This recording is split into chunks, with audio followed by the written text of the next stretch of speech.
Bonjour à vous, bienvenue dans cette nouvelle interview du blog Ma carrière en main. Donc je suis Jeff Carlotti et aujourd'hui j'accueille Paul Fontaine. Bonjour Paul. Salut Jeff, Comment ça salut à va? tous. Ça va et toi? Impec. Donc bonjour à vous, bonjour Paul. Donc Paul, j'ai laissé se présenter, mais c'est quelqu'un qui est bourré de talent et un sportif de haut niveau, si je puis dire. Je t'en prie Paul, est-ce que tu peux te présenter en quelques mots? Ok, oui, ben écoute, oui, je m'appelle Paul Fontaine, j'ai 35 ans. Euh, mon corps s'exprime au travers de la mucoviscidose. Et puis, j'ai couru 4 fois le marathon de Paris. J'ai mis 4 heures en 2015. J'étais au sommet du Mont Blanc fin juin. J'ai fait Besançon, la Pointe du Raz à vélo. J'ai participé plusieurs fois à la verticale de la Tour Eiffel. Je fais beaucoup de trail. Des kilomètres verticales et tout ça. Donc, je suis très attiré par tout ce qui est dépassement de soi, défis sportifs.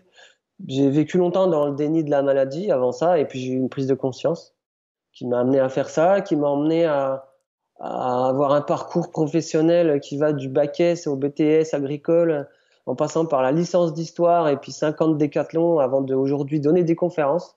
Donc je suis conférencier professionnel, je suis labellisé par la FCP. Et j'interviens en entreprise sur les thématiques du dépassement de soi et l'amour. En fait, faire le lien entre le dépassement de soi et l'amour en entreprise. Et j'interviens en tant que coach également. Je suis formé à l'Institut des neurosciences appliquées. J'accompagne les fous qui croient en leurs rêves. Et Ça tombe bien. j'accompagne les fous qui croient en leurs rêves. J'accompagne principalement ma spécialité à moi, c'est l'acceptation de handicap, le fait de se dépasser et de chercher à réaliser ses rêves. Donc D'accord. plus le projet il est dingue, plus la personne elle se sent seule dans ce projet et plus il y a de l'humain derrière et il y a un sens de fou. Et moi ça me booste quoi, ça me motive. Tu me dis demain je veux marcher sur Mars, je dis vas-y on y va quoi. C'est génial. Bah, ça tombe bien en plus, c'est pile poil la ligne directrice de ce site qui est de remettre le plaisir au cœur de la vie professionnelle. Et je te propose d'axer cette interview justement sur comment trouver ou retrouver un travail qui nous fait vibrer. Ça roule. Voilà, donc je sais pas, est-ce que déjà tu as quelques idées qui te viennent en tête par rapport à ça? Comment trouver ou retrouver un travail qui nous fait vibrer? Je pense que voilà déjà dans un premier temps de toute façon dans nos activités professionnelles quand on veut changer de travail, on se rend compte déjà de ce qu'on ne veut plus, Hmm. ce qu'on ne veut plus faire.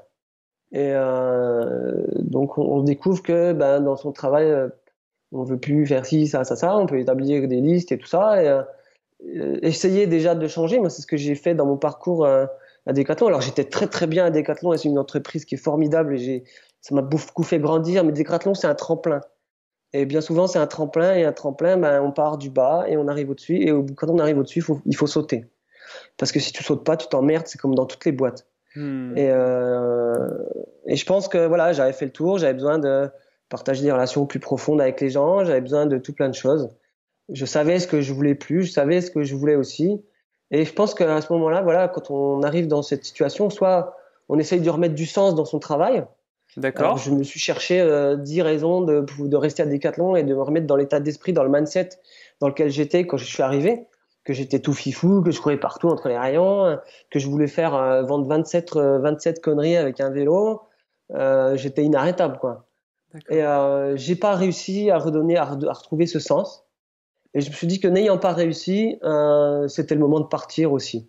D'accord. C'était le moment de partir et je pense que dans ces cas-là, bon, je suis parti pour faire des conférences. J'avais besoin de temps aussi pour mes défis sportifs, pour le Mont Blanc. Mais je pense que dans ces cas-là, l'idée c'est de repartir sur ce qu'on aime, écouter son cœur, partir à l'écoute de ce qu'on aime faire, de ce qui vibre là, ce qu'on a envie de faire au fond de soi. Mais s'il y a besoin de repartir jusqu'à ses rêves d'enfant, on repart jusqu'aux rêves d'enfant. Et si quand tu étais gosse, tu rêvais d'être pompier ou policier ou je sais pas infirmière ou même chanteur, why not?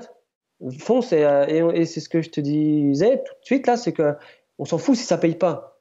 Si ça paye pas dans l'immédiat, c'est pas important. Fais-toi plaisir, suis tes envies et en suivant tes envies en fait, tu vas tu vas devoir affronter tes peurs. Tu vas Hmm. devoir te confronter à tes peurs. Donc en fait, dans un premier temps, cette acceptation de mon job, ça me plaît plus. Il y a le fait de suivre ses envies, Mhm. d'écouter cette petite voix qui dit putain, mais vas-y, pourquoi t'as pas essayé ça? Pourquoi t'as pas essayé juste ça? Mais ça fait 10 ans que t'en parles, qu'est-ce que t'attends? Et après, de se lancer là-dedans, dans l'action, et d'affronter ses peurs par rapport à ça. Forcément, si tu veux démarrer une formation de je sais pas quoi, ou, enfin, il y a des moments, voilà, après, tu te mets en danger, tu sors de ta zone de confort aussi, et tu affrontes tes peurs. Et quand tu affrontes tes peurs, tu te découvres, tu apprends sur toi, tu te découvres, et plus tu fais ça, plus tu prends confiance en toi, plus tu découvres aussi que tu aimes ce que tu es en train de faire. Toi, tu t'essayes un petit coup à gauche, à droite. Ah ben ça, ouais, j'aimais bien quand j'étais au lycée. Ah puis ça, j'aimais bien quand j'étais petit. Ça, j'aimais pas faire ça en vacances et tout aussi.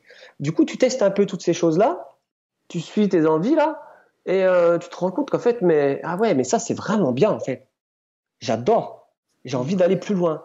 Et puis encore plus loin, puis encore plus loin. Puis à chaque fois comme ça, à un moment donné, tu vas découvrir une passion, tu vas découvrir un rêve qui Hmm. va t'emmener vraiment très loin et tu vas te passionner pour ça. Alors peut-être qu'au début ça paye pas et puis à un moment donné, bah, tu vas te dire comment je fais pour gagner de l'argent avec ça. Juste en continuant à être moi-même dans mes valeurs, comment je fais pour continuer à gagner de l'argent avec ça. Moi j'ai pensé au sponsoring, je voulais être payé pour faire du sport, tu vois. Hmm. C'est ce que je cherchais à faire. Aujourd'hui voilà, je donne des conférences.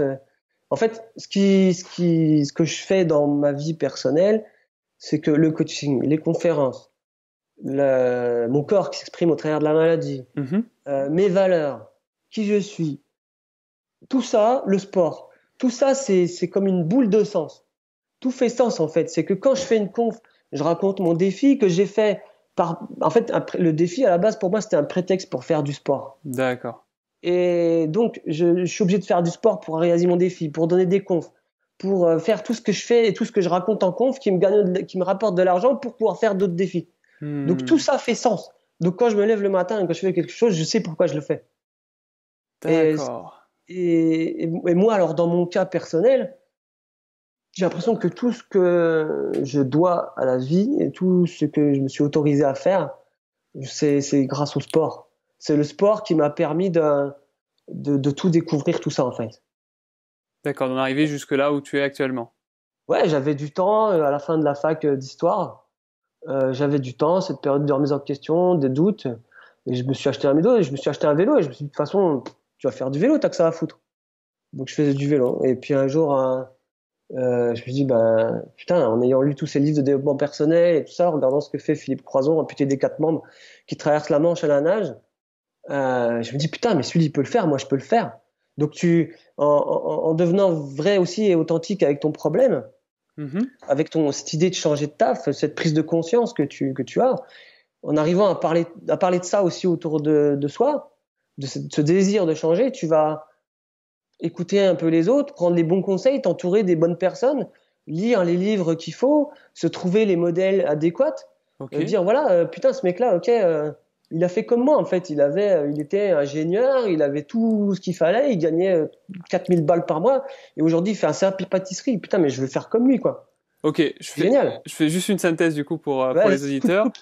Donc, si je comprends bien, il y a la notion de, avant de penser à changer de taf ou quoi, c'est de se reposer la question sur qu'est-ce qu'on aime faire pour Mm, redonner du sens à son travail, en quoi mm, notre travail il est utile aux autres, à la société, etc. tout à fait. Si par contre on se rend compte que, comme tu disais, on est arrivé à un certain point et on a fini d'apprendre ce qu'on devait apprendre dans cette entreprise, qu'il n'y a pas d'autre possibilité, bien du coup c'est de penser au après, Mm, et que dans tous les cas, voilà, même pour penser au après, il faut réfléchir à qu'est-ce qu'on aime faire, c'est quoi qui nous fait envie, et du coup oser faire un pas vers ça, mm, oser affronter ses peurs y aller petit à petit ben, grandir et mm, tendre vers cette voie. Et ce qui peut nous aider à avancer, ça peut être le fait de trouver des modèles de mm, gens inspirants. mm. Ça peut être le fait de lire des bouquins sur la thématique ou sur le développement personnel. Ça peut être le fait Écrire, aussi écrire. écrire. Sur s'entourer aussi des bonnes personnes, des amis, des gens qui vont vous soutenir dans ce projet, toi, les gens qui vont te dire, bah ok, t'es ingénieur, tu gagnes plein de mal par mois et tu veux faire CAP Patrie, putain, vas-y, quoi. Ouais, Tu vois, des gens comme ça ou qui vont pas te dire, ah, quand même, tu vois, ça, c'est les personnes qu'il faut éviter, quoi. d'accord. Les personnes qui vont te freiner dans ton désir, il faut éviter il faut éviter d'en parler avec eux. C'est que ton rêve, à ce moment-là, ton projet, avec ces personnes-là, tu le gardes pour toi. Parce que de toute façon, tu sais qu'ils vont te freiner. Donc, t'as pas envie de les écouter. Tu gardes ton truc pour toi, bien secret. Ok. Moi, je voulais faire le marathon de Paris. J'en ai pas parlé tout de suite à tout le monde. Parce que si je me suis dit, si j'en parle à telle personne, ils vont me dire, mais t'es complètement fou, c'est impossible. Ouais. Donc, ça sert à rien d'en parler, en fait. Tu te fais du mal. D'accord. Donc, faut en parler aux personnes qui sont ouvertes et qui, justement, nous soutiennent et nous poussent à trouver des solutions pour parvenir à atteindre notre projet. Puis pour être heureux, en fait, parce que quand tu es dans ton job de rêve, tu kiffes la life, quoi. Mais c'est clair. Mais c'est Rester clair. dans ton taf où tu te sens merde, ça sert à rien, en fait. Bah, surtout. Et il n'y a pas le temps il y a pas de temps dans la vie pour se faire chier. Il n'y a pas de temps pour se faire chier quand on voit l'urgence climatique, l'urgence environnementale, tout l'amour qu'il y a besoin dans le monde. Mais c'est ce que je me disais l'autre jour, hein. Mhm. Putain, mais c'est quoi ta contribution, quoi? Qu'est-ce que tu fous sur Terre? À part produire des déchets plastiques pollués comme un Ouais. gros sac avec ton gasoil et ton essence, qu'est-ce que tu apportes en fait? Qu'est-ce que tu apportes et ce que tu apportes, tu l'apportes avec ça. Tu vas écouter ça, là, ton cœur, tes valeurs, l'amour, l'espoir, la vérité, la liberté, la joie, et tu mets ça dans ton taf. Et derrière, si tu mets ça dans ton taf, euh, forcément, tu produis quelque chose d'exceptionnel et qui contribue à tout le monde et t'es fier de toi, quoi. Ok. Ouais. Ouais. Ouais.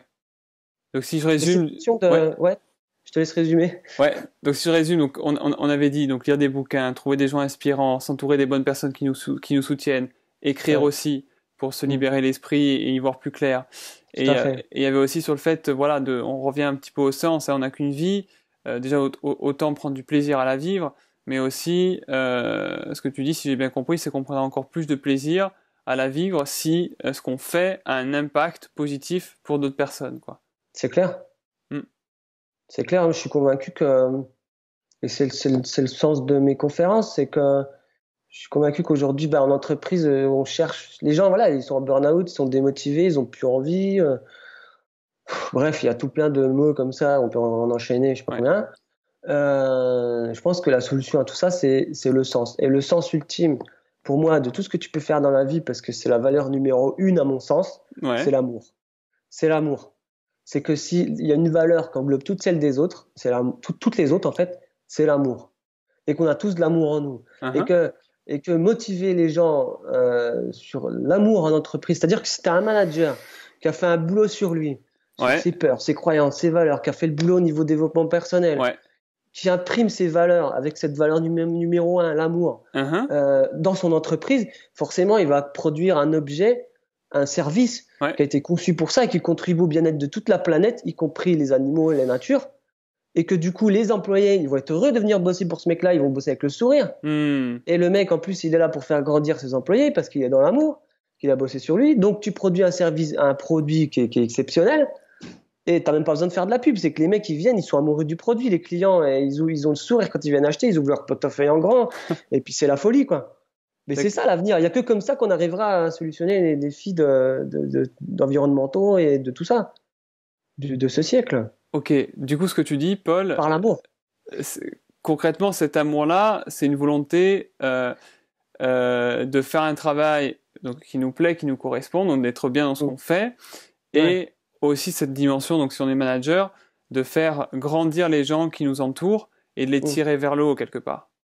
C'est ça, et quand je dis l'amour, c'est l'envie, c'est écouter son cœur, c'est la passion, être passionné de son travail, venir bosser avec envie. Tu vois, j'ai discuté il y a 2 jours avec un patron enfin bref, quelqu'un qui travaille au KFC. Oui, Et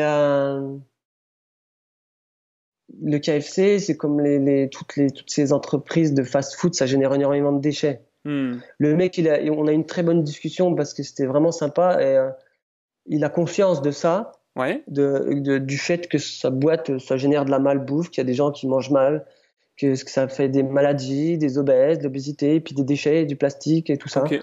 Mais en même temps, il s'en accommode.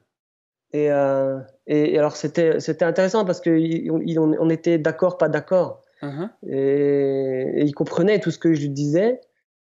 Mais moi j'ai envie de me dire putain mais t'accommodes pas de ça quoi. Enfin Reste intègre par rapport à ton truc. Si t'es OK pour dans ta vie, je lui dis, qu'est-ce que tu dis à tes enfants si t'es gosse, si demain ils vont aller bouffer au KFC 5 fois par semaine, tu vas leur dire quoi?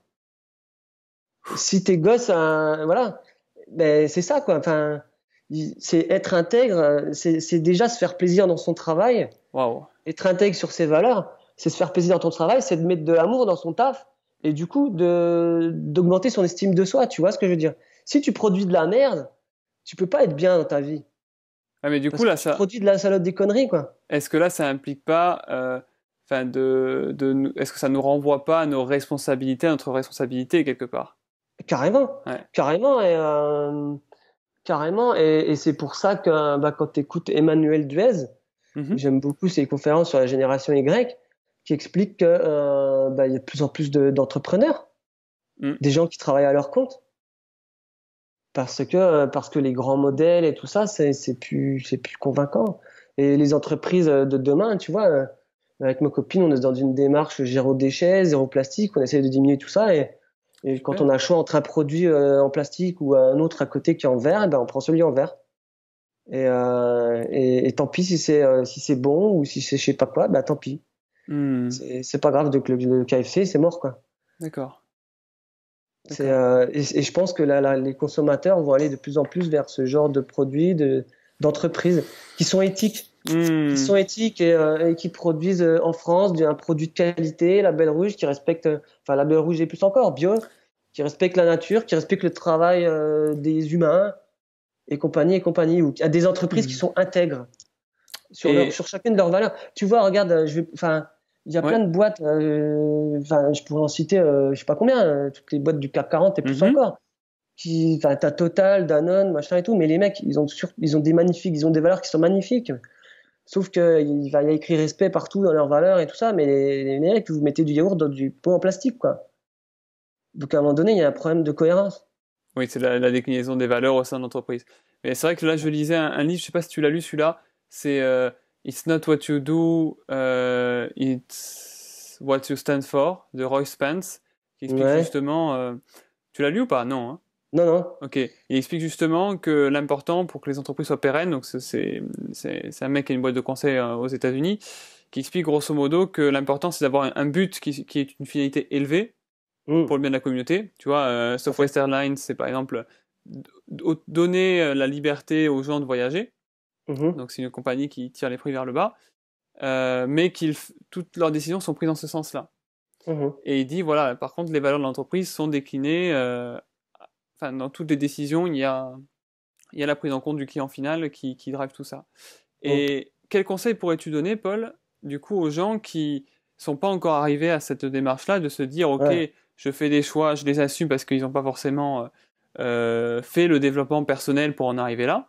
Mhm. Quel conseil tu pourrais leur donner pour petit à petit faire des petits pas pour tendre vers un travail qui leur correspond mieux, on va dire.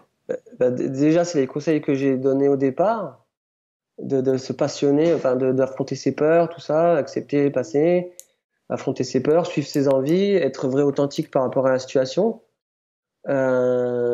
suivre ses envies, chercher à réaliser ce rêve de job idéal, et puis derrière,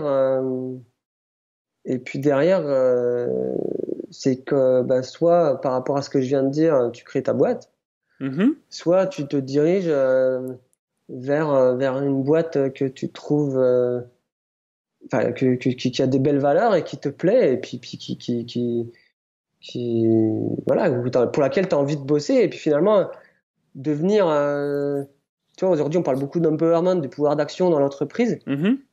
ou de faire vivre ta passion dans l'entreprise. Ouais, tout à fait. euh, Si tu arrives à faire vivre ta passion dans l'entreprise, à t'éclater dans ta boîte en apportant ton talent personnel et ton expertise et tes compétences, Ouais, en général, enfin, moi, quand je bossais à Decathlon, c'est tout à fait permis et c'est encouragé, ça. d'accord, De, ok, ok, tu fais du yoga, putain, tu vas nous faire des séances de yoga le samedi après-midi.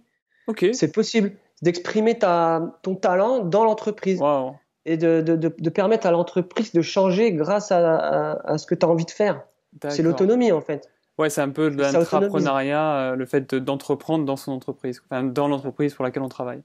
C'est ça. Et ça permet de mettre du sens et de t'engager dans ta boîte par Ok, rapport à ça, d'être engagé. Alors, je vais me faire un peu l'avocat. Impliqué même. Tu sais, c'est Edgar Groupiron, j'aime beaucoup cette phrase. Ouais. C'est une petite devinette, il dit dans son livre, quelle est la différence entre l'engagement et l'implication. Alors, Ah.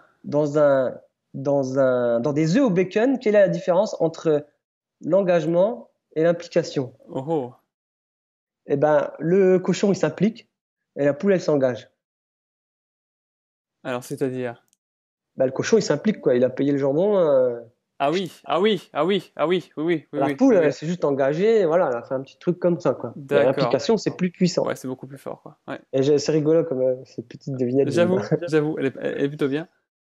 Et donc, si je me fais l'avocat du diable, Paul, je dirais, imagine, il y a quelqu'un qui veut faire ça, qui fait ça dans son entreprise, mais par contre, le management ne suit pas. C'est-à-dire, il encourage pas et il bride la personne. Dans ces cas-là, qu'est-ce qui est le mieux pour elle, selon toi? Dans ces cas-là, alors, on va dire que c'est facile pour moi parce qu'aujourd'hui, je vis beaucoup encore de mon allocation adulte handicapé. J'ai ce matelas financier derrière. Mais moi, dans ces cas-là, enfin, si t'es bridé, si tu peux pas exprimer ton talent dans ta boîte, si t'en as fait le tour, si en même temps t'arrives pas à mettre du sens, mais tu te casses, quoi. Tu sautes le pas, tu construis ton autre projet à côté, Ouais, en te formant à côté et tout ça. Et dès que, finalement, plus tu te formes à côté, c'est comme une balance, tu vois. ouais. T'as ta boîte qui est là, t'as ton ancien job qui est là, qui te Mhm. plaît plus, et plus tu mets du poids dans l'autre côté de la balance, il arrive un moment où tu dis, ben, en fait, tu vois, t'es là, et tu dis, mais en fait, putain, j'ai tout construit là, c'est bon, j'ai rien à perdre, je saute, Ok. tu vois. Et à un moment donné, il faut franchir le pas, et c'est cette image, tu sais, voilà, t'arrives au bord d'une falaise, t'es plus bien du tout dans ta vie, t'as un choix à faire, tu sautes et tu vas bien apprendre à voler en plein milieu, quoi. Ok, ouais, d'accord. Donc Alors, ok, toi, peut-être que ça te fout un peu dans la merde et dans l'urgence, mais au moins, tu te bouges la couenne, quoi. ok. Donc en gros, c'est soit tu arrives à construire un projet en parallèle au fur et à mesure pendant que Mm. t'as ton taf, Mm. et du coup, ça te permet de faire une transition qui soit plus douce, mais quelque Mhm. part, tu entres dans l'action, tu te mets en action. Ouais, Soit aussi, c'est vraiment, bon, de toute façon, à un moment, il faudra bien sûr assurer la transition, soit vraiment tout à c'est fait. trop difficile, et là, du coup, il vaut mieux sauter le pas euh, pour, euh, pour, euh, pour se permettre de se libérer du temps, de l'énergie et à consacrer à sa recherche, c'est Là, ça? c'est Napoléonine qui dit ça, tu sais, brûler les ponts. Je crois que c'est Napoléonine. Non, je vais y arriver. Napoléon Hill, c'est ça? Quelque chose comme Voilà. ça. Ouais. Brûlez les ponts derrière vous et vous verrez, en gros, comme vous serez motivé, quoi. Ok, C'est le capitaine du bateau pirate qui coule son bateau avant d'aborder le galion espagnol. ouais, Bah, les gars, ils sont obligés d'attaquer, quoi. c'est clair. Tu te fous en danger, quoi. Et c'est un danger qui est maîtrisé. C'est un mot un peu fort, hein, dans le mot danger, mais Mhm. c'est un peu ça l'idée. Et, euh, Et après, voilà, moi, ma solution, et je sais que je suis extrême dans ma démarche depuis le début de notre intervention, de notre discussion. Je suis extrême et peut-être qu'on va me dire, bah ouais, mais ton truc, c'est le pays des bisounours, machin et tout, et l'amour, blablabla, et tout ça, et toi, c'est facile, t'as la hache et tout ça, l'allocation lutte handicapé. Mhm. Mais quand t'es intègre et quand t'es carré sur qui tu es, enfin, moi, je peux pas faire autrement, quoi. Tu vois, c'est ce que je te disais tout à l'heure. Bah, en fait, aujourd'hui, tu vois, hier, il y a une fille qui m'a appelé, elle me dit, oh, je voudrais organiser une conférence avec toi en février. Mhm. Et elle me dit, eh ben, ce sera quoi ton titre? Et ben, moi, mon titre, c'est ce que je vibre dans l'instant et c'est ce que je raconte dans l'instant. Donc, si aujourd'hui j'ai de la difficulté à me fixer sur une conférence, me dire voilà c'est cette conférence que je vends là, ça Ouais. fait 2 ans qu'elle est sur YouTube, les mecs donc je fais celle-là parce que c'est les gens ils m'attendent là-dessus sur cette conférence-là, donc je fais Mhm. celle-là. Non, pour moi c'est du passé, c'était hier. Et moi aujourd'hui je vends du Paul Fontaine, c'est ce que je lui ai répondu. Mhm. Mon titre c'est que je vends du Paul Fontaine, doctorat du Paul Fontaine, et je ferai ce que j'ai envie de faire dans l'instant. Alors c'est Mhm. peut-être que ça plaît pas aux entreprises dans l'immédiat, et j'ai besoin de retravailler mon modèle par rapport à ça. Mhm. Mais aujourd'hui, c'est ce que j'ai besoin de faire. Sinon, je suis pas impliqué dans ma conférence et je suis pas bon. Oui, d'accord. Voilà, c'est comme si j'étais au travail, et ben je serais pas bon. D'accord. Parce que les raisons pour lesquelles je suis arrivé dans cette boîte et aujourd'hui la situation dans laquelle je me sens Mhm. et l'évolution que j'ai faite depuis que je suis arrivé dans ma boîte, eh Ouais. ben j'ai changé et je suis plus en accord avec la personne que j'étais quand je suis arrivé dans la boîte. Ok, donc il y a une notion d'évolution personnelle aussi durant le T'évolues, travail. c'est sûr, Ouais, c'est sûr. ouais, ouais. Et t'as Mais pas le temps et t'as pas le temps de passer ta vie à faire la gueule au taf. Putain, tu sers à quoi déjà? Tu te fais chier, tu passes 8 heures de ta journée à faire la gueule, tu pollues le monde avec ta négativité. À quoi tu te sers? Putain, et la vie c'est court, car enfin, je veux dire, y a pas le temps. Le travail c'est fait pour s'éclater, quoi. Le travail c'est une passion, enfin, ça prend trop de temps pour faire ça à reculons, quoi. Paul, je te C'est pas propose un possible. petit jeu. Ouais, Je vais te sortir je, tout. je me tais et toi tu parles. Non, non, non, non, non, non. Moi, je vais te sortir plein d'arguments que j'ai entendus par le passé. Ouais, Et toi, tu me donnes ta solution pour dépasser ces idées reçues. vas-y, je t'écoute. Je peux pas, j'ai un crédit. Je peux pas changer de travail, j'ai un crédit. Moi, j'ai pas de crédit. Je peux pas changer de travail, j'ai un crédit. Ouais, c'est chaud. C'est chaud. Mais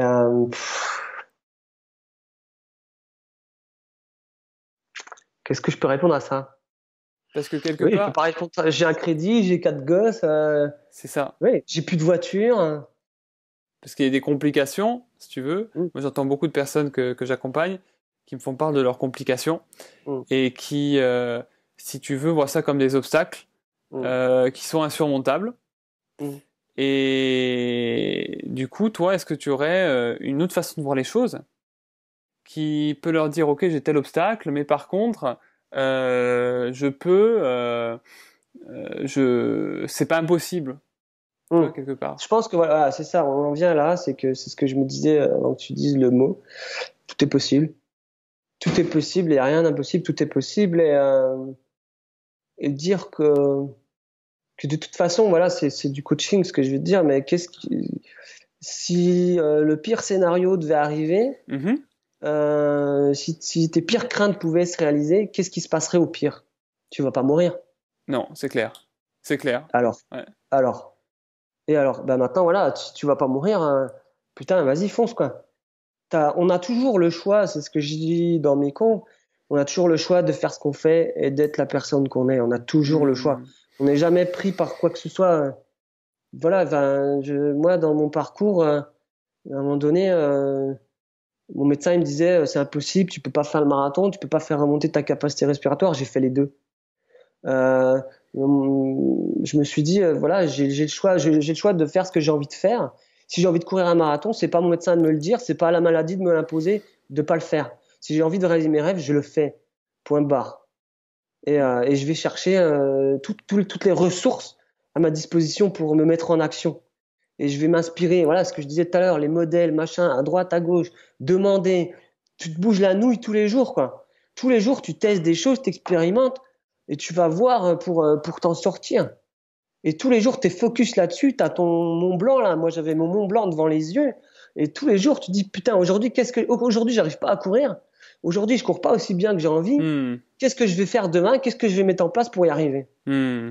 Et tous les jours, tu te fais ça. Et forcément, il y a un moment donné où tu vas t'en sortir. Alors peut-être qu'au départ, hein, c'est une petite analogie, c'est que tu es dans un tunnel avec une petite lumière tout au bout du tunnel Ouais. qui est très blanche, et puis que le tunnel il est très très sombre. Hmm. Mais petit à petit, en testant des choses, tu ouvres des portes. Tu ouvres une porte, tu te rends compte qu'à l'intérieur, le tunnel est déjà un petit peu plus large, un petit peu moins sombre, et que la lumière au fond elle est un petit peu plus présente. Alors tu es toujours dans un tunnel, Ok. mais c'est déjà un peu plus cool. Et puis après, tu ouvres une deuxième porte, et puis tu es dans un autre tunnel qui est encore un peu plus cool.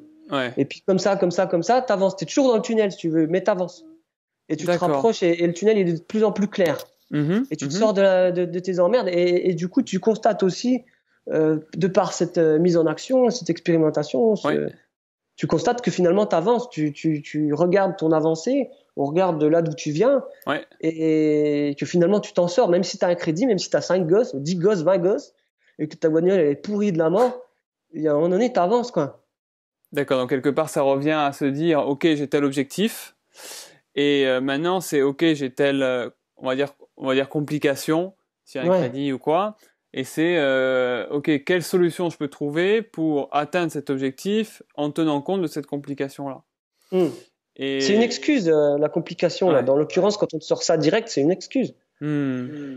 C'est trop facile. Ouais. Donc ça revient quelque part à... Oui, ok, oui. Donc on en revient à notre responsabilité, si je comprends bien. À se dire, on fait des choix, soit on y va pas. Mais pas se trouver Putain, de mais faux excuses. même si tu as un crédit qui coûte la peau du... Hein, euh, t'as qu'une vie. Tu as peut-être un crédit, mais t'as qu'une vie. Ouais, c'est sûr. Et tu fais la gueule au taf parce que tu as un crédit et que tu te sens, que t'es comme ça. Ouais. Non, c'est mort. T'es où ta valeur liberté là-dedans? Ah, mais T'en fais il quoi y en de a la pas des liberté masses. là-dedans? Et ouais, mais c'est mort, quoi. C'est pas négociable. Tes valeurs, elles sont pas négociables. La liberté, c'est pas Hmm. négociable. Le respect de toi-même, l'amour de toi-même, c'est pas négociable. Ouais. Message profond, quoi. Se Ouais, respecter suffisamment pour faire ce qu'on aime. Hmm. t'as un crédit, ouais, t'es dans la merde. Ouais, et alors? C'est que maintenant, à partir de là, tu fixes la limite. Hmm. Tu fais face, comme Georges Guilmer, tu regardes le problème les yeux dans les yeux, tu affrontes le truc, tu dis stop, ok, les emmerdes, c'est là que ça s'arrête. Les emmerdes, elles sont là, et moi Mhm. maintenant, je vais par là. Et je Hmm. veux pas, et tu laisses pas un pouce de terrain aux emmerdes. Tu les laisses pas avancer par là de 1 millimètre de rien du tout. Hmm. C'est que les emmerdes, elles s'arrêtent là, et toi, tu continues par là. Ok. C'est que c'est pas la peine de faire un deuxième crédit ou d'acheter tout un tas de conneries qu'on n'a pas besoin. Ouais. Tu vois, c'est pareil, t'as un crédit, ouais, mais tu regardes tous les objets à la con qu'on achète au quotidien Hmm. et qui servent à rien. Voilà.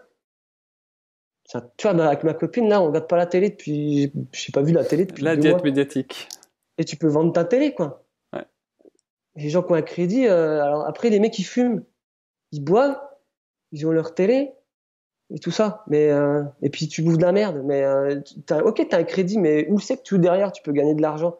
Partout. Il y a plein de postes où tu peux gagner de la thune. Où tu peux D'accord. vendre des trucs, économiser de l'argent. Voilà. Il y a plein de Donc, choses à faire. donc c'est vraiment sur le fait d'être orienté recherche de solutions plutôt que être Vraiment, orienté recherche de prétexte pour ne pas agir. c'est au lieu de se demander pourquoi je peux pas, Ouais. pourquoi moi, qu'est-ce que j'ai fait, non, de se dire comment je fais maintenant. Hmm. C'est quoi la Ouais. solution? La solution, elle existe forcément quelque part, et elle est là quelque part sous tes yeux, forcément. Elle existe, c'est sûr, il n'y a pas de problème, il y a que des solutions. C'est juste que tu l'as pas encore trouvée. C'est juste que, voilà, elle est là, elle est là. Et à force de tester tout un tas de conneries, Mhm. parce que des conneries, tu vas en tester un paquet avant de trouver la solution, mais tu fais comme Edison. Tu te rends compte que, ben voilà, tu as testé 1000 façons de ne pas inventer une lampe à incandescence. Et finalement, ben, en testant 1000 façons, ben, finalement, tu t'élimines plein de trucs, quoi. Ouais. Moi, c'est ce que j'ai fait. Et c'est comme si tu te constitues une espèce de caisse à outils où tu te rends compte qu'en fait, bah, l'outil là, ok, il marche des fois, mais pas tout le temps. Donc Ouais. celui-là, il marche des fois, mais pas tout le temps. Et après, tu pioches à droite, à gauche quand il y a besoin dans les solutions Donc quelque part, nécessaires. ça Et tu enrichit ta écartes les parole. solutions et t'écartes les solutions que tu as testées qui sont pas efficaces. Ok. Et finalement, tu avances parce que tu apprends. Tu apprends sur toi, tu continues à apprendre et tu trouves des petits outils qui te permettent de sortir un peu de la merde. Ok. Ça C'est prend clair. du temps. Au moins, voilà, aussi, ça prend du temps et au moins, tu es fier de toi, tu prends confiance en toi aussi parce que tu te sors de ton dilemme à la con, là. Et t'avances. Ouais, et t'avances. Cool. Et la vie, c'est fait pour ça. Puissant. Puissant. Dernière question du coup, Paul, que je pose habituellement, c'est si tu ne devais donner qu'un seul conseil Ouais. à une personne qui est en recherche d'emploi, Mhm. qu'elle soit en poste ou pas, hein, quel conseil donnerais-tu? C'est le dernier conseil. Ouais, imagine, tu Je as peux un en seul donner conseil à deux. donner. Allez, parce que c'est toi, hein. Deux petits, deux petits. Euh, J'aime beaucoup, donc on a parlé de déjà plein de choses. Ouais. On n'a pas encore parlé de la remise en question. Pour moi, c'est Ah, capital, la d'accord. remise en question, que je couple énormément avec l'action. Donc quand je dis remise en question, c'est recherche de solutions. D'accord. Je couple avec l'action. Et Ok. donc, ne pas avoir peur de souffrir par rapport à cette remise en question, Mhm. de se poser les bonnes questions, peut-être qui font très mal et qui piquent très fort, mais au moins celles qui te font le plus avancer. Ouais. Et, la deuxième petite chose, c'est un accord Toltec. Ouais. Donc cette remise en question, finalement, c'est le cinquième accord Toltec pour ceux qui iront voir, et qui est le fait de douter de tout, même de soi-même, de se remettre en question Ok. sans cesse cette quête de la vérité, Mhm. chercher la vérité en permanence. Et le cinquième accord, et bref, la dernière chose que je vais te dire, Ouais. c'est de toujours faire de son mieux. Accord Toltec également, c'est que tu donnes le meilleur de toi-même à chaque instant. Hmm. Parce que quand tu donnes le meilleur de toi-même à chaque instant, t'as aucun regret plus tard. Ouais. Parce que voilà, aujourd'hui, tu as des nanas comme Elisabeth Kubler-Ross qui te font la synthèse des 5 regrets des personnes en fin de vie, Hmm. qui ne sont pas terrorisées à dire je t'aime, à vivre leur vie, leur passion et tout ça. Enfin, voilà, tu connais ça. Ouais. Et moi, j'ai pas envie de nourrir des regrets sur mon lit de mort. C'est mort. C'est mort, c'est mort. Mon lit de mort, c'est mort. Parce que je m'en voudrais trop, quoi. Ouais. Et tu peux pas passer 40 ans de ta vie dans un taf de merde pour te rendre compte, voilà, quand t'as 70 ans, ah bah merde, ah bah si j'avais su, j'aurais fait ci, bah non, c'est mort. C'est pas la peine parce que là, après, tu t'as plus qu'à te tirer une balle. Donc, tout faire de son mieux, c'est faire en Ouais. sorte, finalement, tu n'auras aucun regret plus tard. Même si tu te plantes, tu auras fait ton max. Et si tu as fait ton max, tu peux rien regretter, même si tu te plantes. Parce qu'au pire, tu auras appris des choses. Ouais. Je valide complètement le concept. Ça me rappelle Voilà. un livre que j'ai lu récemment de Charles Pépin qui s'intitule Les vertus de l'échec et qui explique justement ça, que c'est en échouant qu'on apprend le plus vite, quelque part. Carrément. Super. Bah, écoute, merci beaucoup Paul pour cet échange. Ouais, merci, Jeff. Je te remercie infiniment C'était et cool. puis ouais, à une prochaine fois, hein. Et puis au Merci revoir à à vous. toi. Au revoir. Au revoir. Salut.